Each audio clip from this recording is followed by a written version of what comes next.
হুম হুম হুম হুম হুম হুম হুম হুম হুম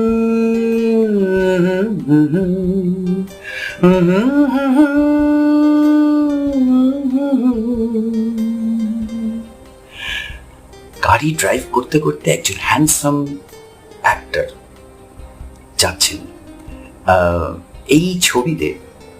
এই গানটা তোমাদের বলতে হবে কোন গান। আর এটা একটা হিন্দি সিনেমার গান। আর এই ছবিতে নায়ক নায়িকার নাম কি সেটাও বলতে হবে। আমার এইটার উদ্দেশ্যই হচ্ছে যে এই যে গুগল না ঘেটে আমরা যদি মনে করার চেষ্টা করি যে এটা কোথায়, কোন গান, কোন ছবির গান এবং কে অভিনয় করেছিল, এই যে আমরা সাফলিং করব, তাতে আমাদের মনে হয় একটু একটু মানে ব্রেনটা বেশি কাজ করবে মনে হয়। যাই হোক, পরের দিন আবার একটা সুরে, আবার একটা গানে